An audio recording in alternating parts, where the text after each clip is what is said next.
November 14, 2011, we're looking at a report from the Israeli nationalnews.com. It says Iranians who are able to flee their country are doing so, fearing an Israeli attack.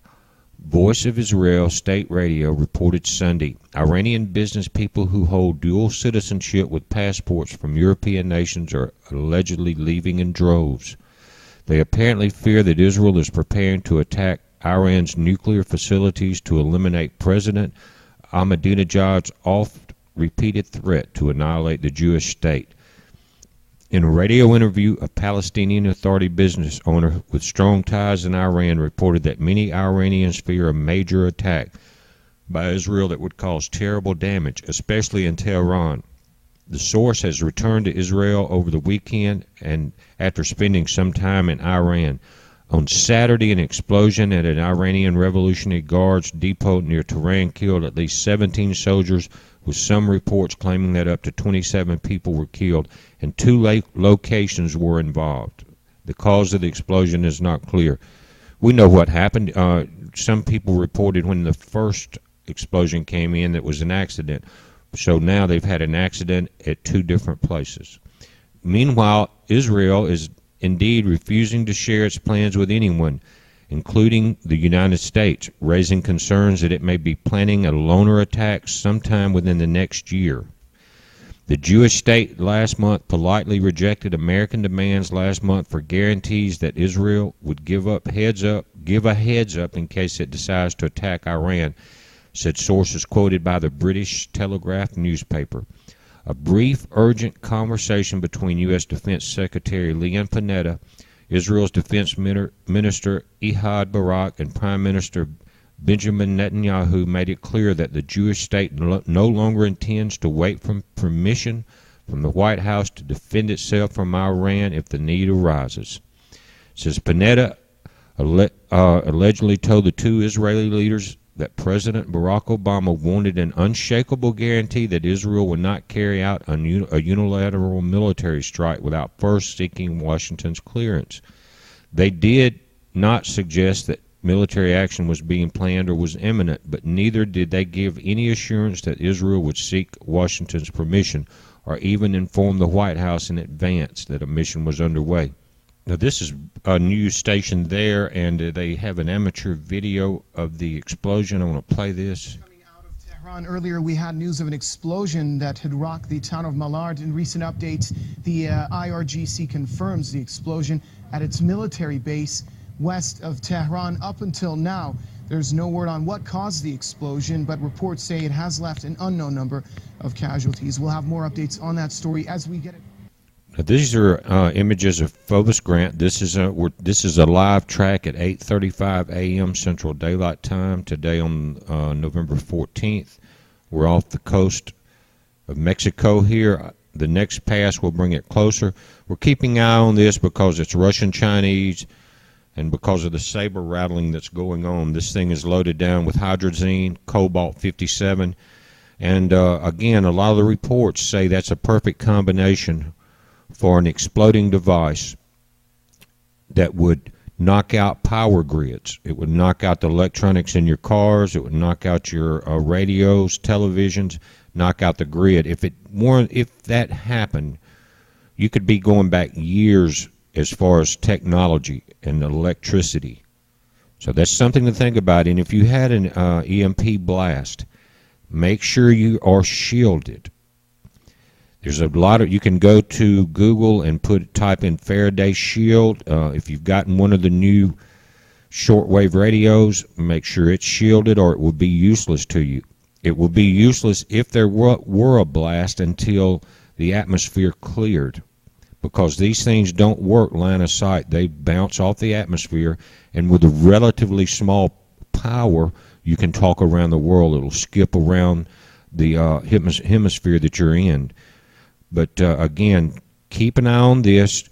The altitude at this time is 186.59 and climbing. Again, it's been varying between 216 and 138, so keep an eye on those points. But things are happening too fast to be comfortable now. Keep an eye on Iran and Israel. Keep an eye on this spacecraft. as it comes across the United States. It's almost pointing to that it is the trump card. This is our website, and we've added some information here. If you notice, you've got 3 new links at the top. One is a single sideband guide that will give you a lot of information about this shortwave radio system. I want to go there and show you something. It says a single sideband radio guide. It goes down. You can read a tremendous amount of information. I want everybody to check it out. Here's the part I want to mention. You've got frequencies involved: your Bahamas weather, Caribbean weather, safety and security, Eastern Caribbean. Then it goes into your Armed Forces networks, okay? NOAA weather. You've got the frequencies here for that. You've got additional frequencies all around the world that you can find here that could be key. And if you have one site go down, you may can get the something up on another site. But with the Armed Forces Network, that's been going on for years. You could really keep up with some stuff. But remember, on this, you've got to shield your radios. You can also, I've gotten comments in that you can shield your electronics in your car by, you would use a ground rod, preferably 3 of them in a triangle pattern with a number 6 or higher gauge, or excuse me, lower gauge wire. That's a thick wire that's grounding to the chassis of your car. And I would also disconnect the positive terminal of your battery. Now, we're not saying this is for sure going to happen. What we're doing is heads up and being prepared. If you have no way to communicate, you're going to be in the dark. If something happens to our electrical grid, shortwave will be the only way to communicate. The only way. Hold on. Now, this link, the FCC license, if you're going to transmit, you would need to go there, and they've simplified it. This link still shows that they have the, you have to do the Morse code, but they've taken that out. They've simplified it. And here you have free online radio course that will prepare you for your license. Again, you don't need it to listen. Under current conditions, you will need it to transmit.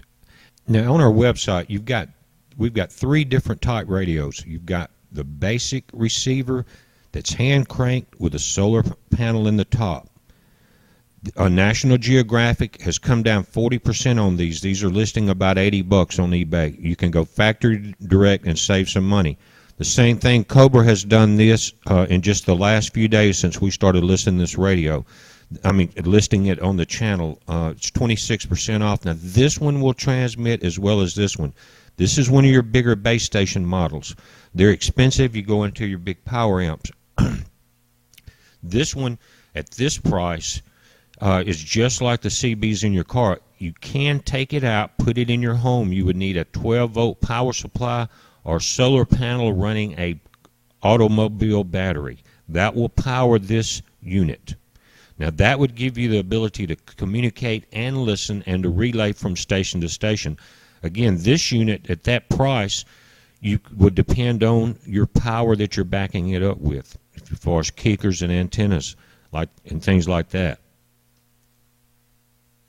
Now, we've added some other links also. One that's real important is right here, the El Hero webcams. Let's click and go there. Pull this up. We've got a lot of attention in this part of the world. And what they've got a camera from La Restinga. You're looking south from that village. This is the area where the underwater seamounts. Every once in a while you'll see some of those bubbles come up, but this gives you a live cam on that situation, and you can switch it right there to a different one that's higher up on the mountain. And then this one's looking down on the village of La Restinga. You can see it's live. You can see vehicles move through there. It's not just your still shots. So this is a real good tool for you guys in that area, all through Europe, Spain, Africa. This is the south side of La Hera. They've got eruptions going off on the other side in the direction of La Palma. But this is an update. We're always adding new links, guys. We've got some new volcano cams. Hold on, I'll show you those. Now just come down to volcano cams. It will take you to another page that has many listed. Now, two of the new cams, one is the Mount Sakurajima. That one erupted violently yesterday. Mount Santorini is very important. We talked about this on a video about a month ago. And what's happening now, they're having earthquake swarms there that are very unusual. Let's click and go there. This shows you that this is the crater, this is the village. If you remember the video from last month, there's a lot of houses perched on these villages. But this has been the site of one of the greatest earthquakes in the world, guys. So when you start getting the swarms out in this old caldera there, you've got to watch it. We've also added White Island right there. That's New Zealand. That'll bring you to several still shots. You can click on one, smooth this up. You can see it's very active. This is at the bottom of the Ring of Fire. We've had some quakes down there, some beach whales, guys. But anyway, we're always adding these, and you can keep a good look around the world with the links on this site. Keep an eye on this satellite, Phobos Grunt. Y'all have a good day.